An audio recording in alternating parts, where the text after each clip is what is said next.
Karnataka high court ने कल बहुत अहम टिप्पणी की थी। इनमें कुछ ऐसी महत्वपूर्ण बातें थी जो आज सामने आई हैं।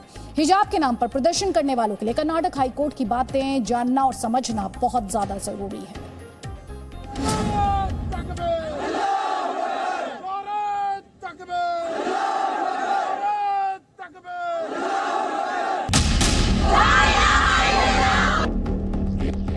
ये लड़ाई है हम लोगों के हुकूक की। हमें आर्टिकल 25 ये पूरा हक देता है कि हम अपने कॉन्सेंस को पूरा करें।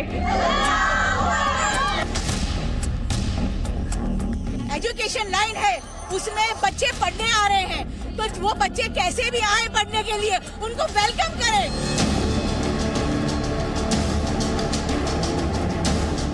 हमारे देश की सर्वोच्च अदालत कहती है कि हिजाब विवाद को राष्ट्रीय मुद्दा बनाने की कोशिश मत कीजिए। बावजूद इसके हिजाब के नाम पर देश भर में हंगामा जारी है।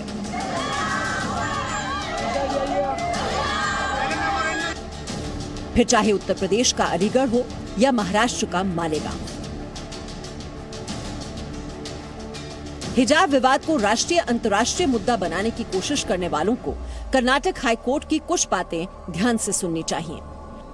हम पिछले कुछ दिनों से चल रहे आंदोलन और शैक्षणिक संस्थानों को बंद करने से आहत हैं। हमारा देश बहुल संस्कृतियों, धर्मों और भाषाओं का देश है, जो धर्मनिरपेक्ष होने के नाते किसी धर्म से अपनी पहचान नहीं रखता। देश में हर नागरिक को अपनी पसंद के किसी भी विश्वास को मानने और उसका अभ्यास करने का अधिकार है। ये सच है। हालांकि अधिकार निरंकुश नहीं है और संवेदनशीलता के अनुसार इस पर उचित प्रतिबंध का अधिकार संविधान में है।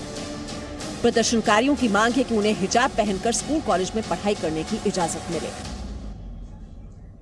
लड़कियों का कॉन्स्टिट्यूशन राइट है कि वो क्या पहनती है, क्या खाती है, क्या पीती है। हमारा सिंपल एक ही मांग है कि हमें क्यों इस बात पे कॉन्स्ट्रिक्ट किया जा रहा है, रोका जा रहा है कि हम क्या पहनेंगे। हिजाब पहनने का राइट हमें दिया जाए, क्योंकि हम पहले से ये हिजाब पहनते आ रहे हैं। अभी अचानक से उन लोगों को प्रॉब्लम हो रही है हमारे हिजाब से, और ये चीज गलत है। मैं आज इसी जमाने में लड़कियां नकाब पहन के भी पढ़ के लिख के आगे बढ़ने के लिए तैयार है।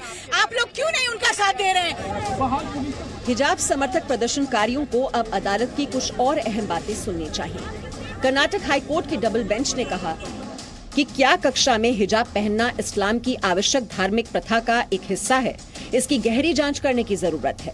सभ्य समाज में धर्म और संस्कृति के नाम पर किसी व्यक्ति को शांति भंग करने या ऐसे कार्यों की अनुमति नहीं दी जा सकती।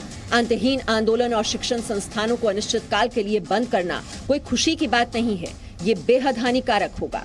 छात्रों के हितों की पूर्ति उनके कक्षाओं में लौटने से बेहतर होगी, न कि आंदोलन जारी रखने और संस्थाओं को बंद करने से। हम आशा और विश्वास करते हैं कि इस मामले से जुड़े सभी पक्ष और जनता शांति बनाए रखेगी। हम राज्य सरकार और सभी पक्षों से कहेंगे कि वो शैक्षणिक संस्थानों को फिर से खोलें, छात्रों को जल्दी से कक्षाओं में आने दें। बुर्का गर्ल के नाम से पहचान बना रही मुस्कान खान ने भी जी मीडिया से बातचीत में कहा कि उन्हें संविधान पर भरोसा है। हालांकि उन्होंने फैसला अपने पक्ष में आने की उम्मीद जताई। हिजाब इज आवर प्रायोरिटी। सो हम बुरखा तो पहन के कॉलेज में नहीं मतलब क्लास के अंदर नहीं जाते, सिर्फ एक हिजाब डाल के जाते हैं। तो हमें भरोसा है इंडियन कॉन्स्टिट्यूशन पे कि इंशाल्लाह हमारे हक में फैसला होगा। तो Indian constitution doesn't go against any religion. अच्छी बात यह है कि सोमवार से कर्नाटक में 10वीं तक के स्कूल फिर से खुलेंगे और उसके बाद स्थिति देखकर कॉलेज खोलने पर फैसला होगा। जयपाल शर्मा के साथ ब्यूरो रिपोर्ट, जी मीडिया।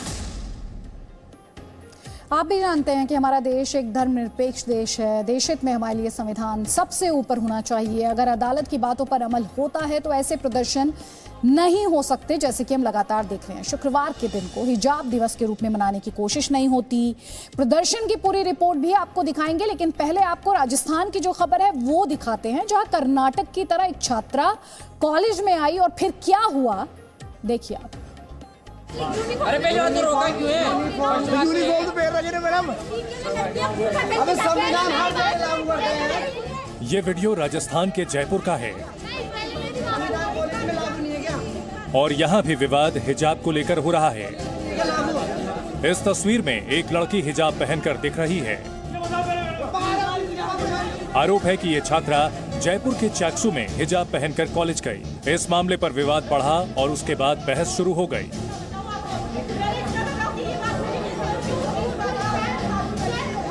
देश के तमाम शहरों में हिजाब के समर्थन में प्रदर्शन जारी है। हिजाब समर्थक सड़कों पर हैं, तस्वीरें आपके सामने हैं। ये तस्वीरें महाराष्ट्र के मालेगांव की हैं, जहां जमीयत उलेमाए हिंद ने हिजाब डे मनाने का ऐलान किया था।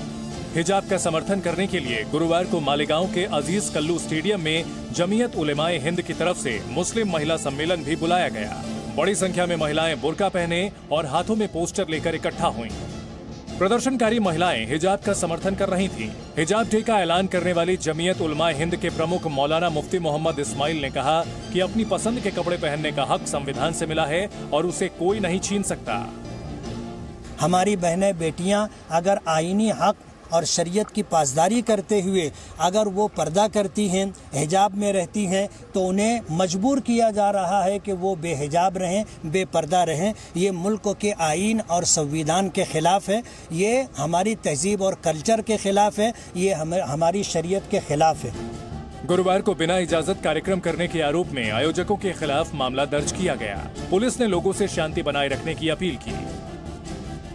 मैं सभी आवाम से एक दरख्वास्त करूंगा कि अपना मालेगांव जो है वो शांतता प्रिय शहर है, कहीं ऐसे कोई कृति ना करे जिसके कारण कोई गुनाह या कहीं कायदे का उल्लंघन हो।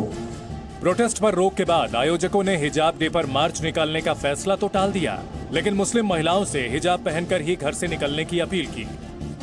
इस बीच ऐलान हुआ कि मालेगांव के उर्दू घर का नाम कर्नाटक की हिजाब गर्ल मुस्कान खान के नाम पर रखा जाएगा।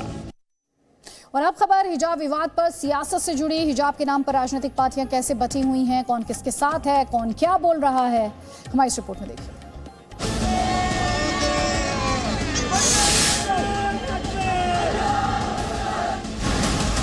हिजाब पर सियासत का तेजाब। हिजाब विवाद में सियासतदानों ने भी खेमा बना लिया है। एक तरफ वो नेता हैं जो छात्राओं के हिजाब पहनकर कॉलेज जाने के पक्ष में, इनमें असदुद्दीन ओवैसी भी हैं और कांग्रेस पार्टी। संविधान स्कूल में कॉलेज में सस्पेंड नहीं होता है, समझा करिए आप। ये एक मल्टीकल्चरल कंट्री है। कल आपने नहीं देखा घूंघट पहन के वोट डाल रही थी महिलाएं, उसको क्या बोलेंगे आप? एक महिला का अधिकार है, वो बिकिनी पहनना चाहे, वो हिजाब पहनना चाहे, वो घूंघट लगाना चाहे, वो साड़ी पहनना चाहे, वो जीन्स पहनना चाहे। लेकिन ये बीजेपी की सरकार बाद में एक के बाद एक कुछ भी काले कानून अगर हम पर लाकर ला देगी, जो पहले कभी नहीं हुआ, वो अब क्यों उस चीजों की शुरुआत हो रही है? दूसरी तरफ वो नेता है जो छात्राओं के हिजाब पहनकर स्कूल कॉलेज जाने के खिलाफ है और इस खेमे में बीजेपी और उनके नेता है। अरे भाई, आपकी मर्जी आपके घर में है। आज हिजाब लगा के जाएंगे, कल कहेंगे कि हम यहाँ पर, कोई दूसरा पक्ष कहेगा या दूसरे लड़के कहेंगे कि हम नमाज पढ़ेंगे। हमारा जो बच्ची जाता है वो तो मैथ्स पढ़ने जाते हैं, विज्ञान पढ़ने जाते हैं। हिजाब तो इशू ही नहीं है, तो इशू कांग्रेस ने बनाया इसको। 2014 के बाद जितने भी चुनाव आए, हर बार विपक्ष के कुछ दलों ने कुछ नया प्रयोग करने का प्रयास किया।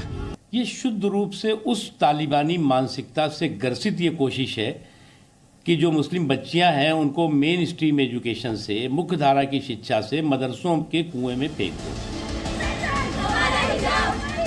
हिजाब पर प्रदर्शन की जो आग देश भर में लगी है, वो सियासी तेजाब के बिना तो नहीं फैली होती, ये आप भी समझते होंगे। लेकिन एक जिम्मेदार नागरिक के तौर पर आपकी भी जिम्मेदारी बनती है कि आग बुझाई जाए, न कि फैलाई जाए। Bureau report, ji media. Presenting B News app, available on Google Play and App Store. Download it now.